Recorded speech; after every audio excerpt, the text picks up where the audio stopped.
کی وصیت کی جا سکتی ہے۔ اب یہ شرط کیوں لگائی گئی؟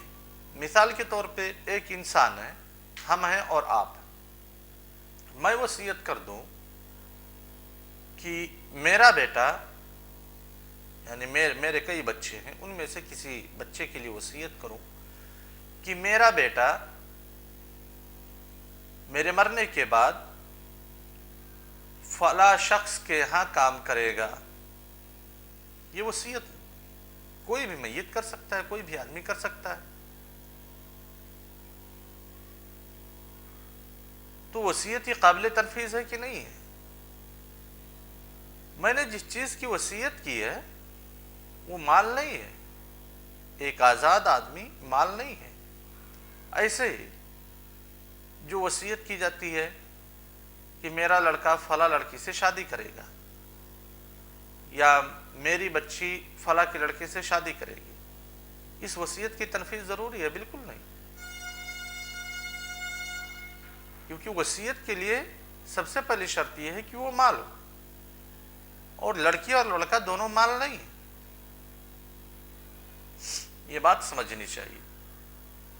دوسری شرط ہے ان یکون الموصی بہ متقوما فی العرف، فی عرف الشرعی، کہ جس مال کی آپ وصیت کر رہے ہیں وہ مال ذات قیمہ ہو، اس مال کی کوئی قیمت ہو، اور کس کی نظر میں قیمت ہو؟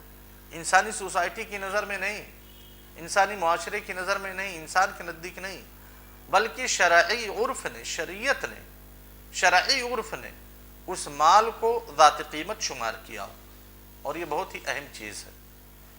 لہذا کسی بھی مسلم یا کسی بھی غیر مسلم کی طرف سے وصیت درست نہیں ہو سکتی ہے کوئی ایسا مال ہے جو غیر متقوم ہے، یعنی جسے شریعت نے قیمت تسلیم ہی نہیں کیا، یا جسے شریعت نے مال تسلیم ہی نہیں کیا۔ جیسے مثال کے طور پہ خنزیر ہے، ایک غیر مسلم خنزیر پالے ہوئے ہے، وہ اپنے مرنے، اور یہ بات تو آپ جانتے ہیں کہ وصیت جیسے ایک مسلم سے درست ہے ویسے غیر مسلم سے درست ہے، اس کی تنفیذ کی جائے گی اگر وہ شروط پائے جا رہے ہیں۔ تو غیر مسلم ایک خنزیر پالے ہوئے ہے، وہ کہہ رہا ہے کہ میرے مرنے کے بعد یہ خنزیر جو میرے پاس ہیں فلاں شخص کو دے دیا جائے، تو اب کیا اس کی وصیت تنفیذ کی جائے گی؟ نہیں۔ کیوں؟ کیونکہ جس چیز کی اس نے وصیت کی ہے اسے شریعت نے مال تسلیم ہی نہیں کیا، اسے شریعت نے قیمت تسلیم ہی نہیں کیا، شریعت کی نظر میں وہ قیمت ہے ہی نہیں خنزیر۔ ایسے ہی کسی کے پاس شراب کی فیکٹری ہے، وہ کہتا ہے میرے مرنے کے بعد شراب کی فیکٹری فلاں شخص کو دے دی جائے، یہ وصیت درست ہے؟ نہیں، کیونکہ شریعت نے خنزیر کو یا پھر شراب کو، خمر کو مال متقوم شمار ہی نہیں کیا۔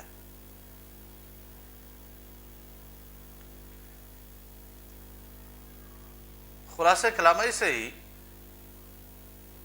جو محرمات ہیں، جو مسکرات ہیں، یعنی نشاور چیزیں، جیسے گٹکھا ہوا، سگریٹ ہوا، وغیرہ وغیرہ، ایسے سگریٹ کی فیکٹری ہے، گٹکے کی فیکٹری ہے، گٹکے کی دکان ہے، ان ساری چیزوں کی وصیت درست نہیں ہے، اور نہ ہی ان وصایا کی تنفیذ کی جائے گی۔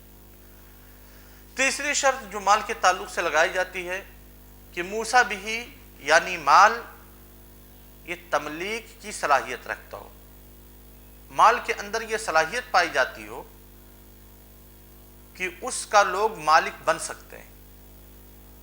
اگر یہ صلاحیت نہیں پائی گئی تو پھر ایسی صورت میں تملیک کی صلاحیت اگر نہیں پائی جا رہی ہے مال کے اندر، تو ایسی صورت میں وصیت درست نہیں ہے۔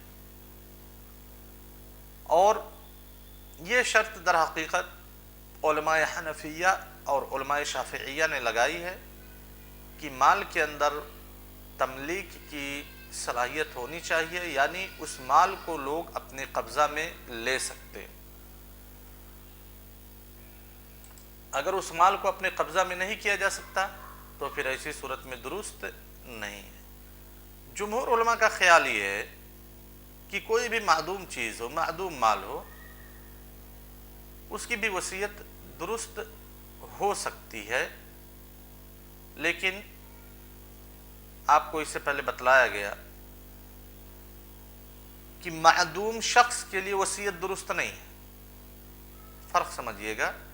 معدوم شخص موسیٰ لہو اگر معدوم ہے تو اس کے لیے وصیت درست نہیں ہے. لیکن اگر مال یہ ابھی موجود نہیں ہے، ابھی اس مال کے اندر وہ خاصیت نہیں پائی جا رہی ہے کہ کوئی اس کو اپنے انڈر میں لے لے گا اور اس کا مالک بن جائے گا، ایسی صورت میں علماء حنفیہ اور شافعیہ نے شرط لگائی ہے کہ یہ چیز ضروری ہے، جس مال کی وصیت کی جا رہی ہے اس کے اندر صلاحیت ہونی چاہیے کہ کوئی اس مال کا مالک ہو جائے گا. لیکن جمہور فقہاء کرام کہتے ہیں کہ نہیں، یہ شرط لگانا مناسب نہیں ہے. لہذا اگر کوئی معدوم مال ہے تو اس معدوم مال کی بھی وصیت درست ہو سکتی ہے، یا مجہول کی بھی وصیت درست ہو سکتی ہے. مثال کے طور پہ آدمی کے پاس لیپ ٹاپ کا ایک بزنس، لیپ ٹاپ کی دکان کھولے ہوئے، وہ کہہ رہا ہے کہ میرے مرنے کے بعد ایک لیپ ٹاپ فلاں شخص کو دے دیا جائے. یہ مجہول ہے. کون سا لیپ ٹاپ، کس کمپنی کا لیپ ٹاپ، کس کوالٹی کا لیپ ٹاپ، یہ معلوم نہیں ہے، مجہول ہے. جمہور علماء کے نزدیک یہ وصیت درست ہو جائے گی. ایسے ہی کسی آدمی نے وصیت کی کہ میرے باغ کا جو پھل آئے گا وہ فلاں شخص کو دے دینا. باغ کا جو پھل آئے گا، ابھی باغ میں کوئی پھل نہیں ہے، نہ ہی وہ موجود بالفعل ہے نہ موجود بالقوہ، اگلے سال آئے گا، ابھی اس کی کوئی علامت ظاہر نہیں ہے. میرے باغ میں جو پھل آئے گا وہ فلاں شخص کو دے دینا. یہ وصیت کر دیا. اب شافعیہ اور حنفیہ کے نزدیک یہ وصیت درست نہیں ہے، کیونکہ باغ میں پھل آئے گا، ابھی موجود نہیں ہے وہ مال، لہذا اس مال کا موسیٰ لہو مالک نہیں بن سکتا ہے. جمہور کے نزدیک درست ہے کیونکہ وہ لوگ یہ شرط نہیں لگاتے. چوتھی شرط یہ ہے کہ جس چیز کی وصیت کی جا رہی ہے ضروری ہے کہ وہ موصی کی ملکیت میں ہو. اگر موصی کی ملکیت میں نہیں ہے تو ایسی صورت میں وصیت درست نہیں ہو سکتی ہے. کسی دوسرے کی مال کی وصیت کر لے، پراپرٹی ہماری، ہم اسی کی وصیت کر سکتے ہیں. کسی دوسرے کے مال کی وصیت کر دیں تو ایسی صورت میں وہ وصیت درست نہیں ہے. پانچویں شرط یہ ہے کہ جس چیز کی وصیت کی جا رہی ہے وہ شرعی طور پہ نہ تو حرام ہو اور نہ ہی معصیت ہو.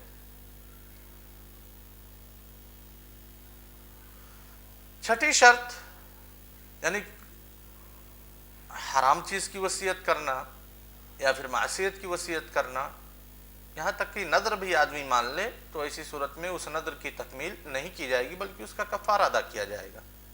تو پھر وصیت کے باب میں اس وصیت کی تنفیذ بدرجہ اولا نہیں کی جائے گی. اس کے بعد ایک آخری پوائنٹ ہے کہ موسیٰ بہی کی وصیت کی نفاذ کے لیے جو شروط لگائے جاتے ہیں وہ کون سے شروط ہیں. یعنی جس چیز کی آپ وصیت کر رہے ہیں اس کی تنفیذ کب کی جائے گی؟ دو شروط ہیں. سب سے پہلی شرط یہ اللہ یکون مستغرقا بالدین. جس چیز کی آپ وصیت کر رہے ہیں ایسا نہ ہو کہ دین یعنی قرض اس موسیٰ بہی کو استغراق کیے ہوئے، یعنی اتنا قرض ہے کہ وہ موسیٰ بہی بھی اسی قرض میں شامل ہے. مثال کے طور پہ ایک آدمی کے پاس 2 لاکھ روپے کی پراپرٹی ہے اور اس کے اوپر 3 لاکھ روپے کا قرض ہے. مرنے والے نے وصیت کی کہ میری موت کے بعد 10,000 روپے اس میں سے فلاں شخص کو دے دینا. ایسی صورت میں کیا اسے 2 لاکھ روپے میں سے 10,000 روپے دیے جائیں گے؟ نہیں دیے جائیں گے. کیوں؟ کیونکہ اس کے پاس 3 لاکھ روپے کا قرض ہے اور اس کی پوری پراپرٹی کتنی ہے؟ 2 لاکھ روپے کی ہے.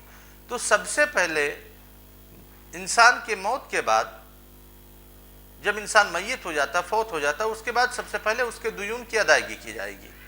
لہذا اگر اس کے پاس 2 لاکھ روپے ہیں تو 2 لاکھ روپے بطور دین دے دیے جائیں گے۔ اب کوئی چیز باقی نہیں بچی تو کس چیز کی وصیت کرے گا؟ اسی لیے سب سے پہلی شرط یہ ہے کہ دین یعنی قرض موسیٰ بہی، یعنی جس چیز کی وصیت کی جا رہی ہے اس کا استغراق نہ کیے ہوئے ہو۔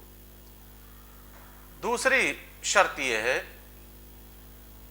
کہ جو طریقہ میت نے چھوڑا ہے، جو ورثہ میت نے چھوڑا، جو مال میت نے چھوڑا ہے، یہ ثلث سے زیادہ نہ ہو، یعنی 33% سے زیادہ نہ ہو۔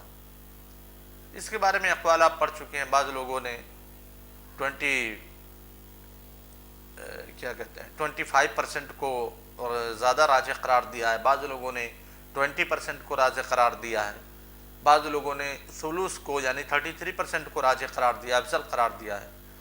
لیکن ثلث سے زیادہ نہیں ہونا چاہیے، 33% سے زیادہ نہیں ہونا چاہیے وصیت۔ یعنی اگر ایک آدمی کے پاس 1 لاکھ روپے کی پراپرٹی ہے اور وہ کہے کہ 1 لاکھ روپے میں سے 50,000 روپے فلاں شخص کو میرے مرنے کے بعد دے دینا، تو کیا اس وصیت کی تنفیذ کی جائے گی؟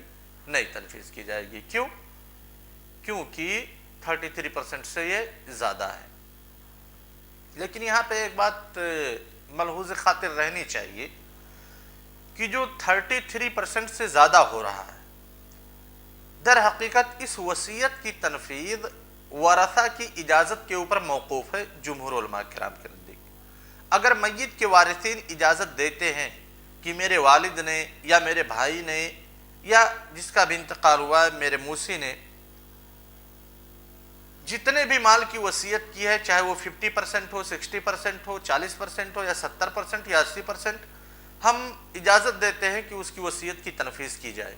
تو جمہور علماء اکرام کہتے ہیں، جن میں حنفیہ، شافعیہ اور حنابلہ اور مالکیہ کے نزدیک ایک قول یہ ہے کہ اگر ثلث سے زیادہ کی وصیت کی گئی ہے تو پھر یہ زائد ورثہ کی اجازت کے اوپر موقوف ہے۔ اگر ورثہ اجازت دیتے ہیں تو پھر ایسی صورت میں وصیت کی تنفیذ کی جائے گی، اور اگر ورثہ اجازت نہیں دیتے ہیں تو پھر جو زیادہ ہے وہ باطل قرار دے دیا جائے گا۔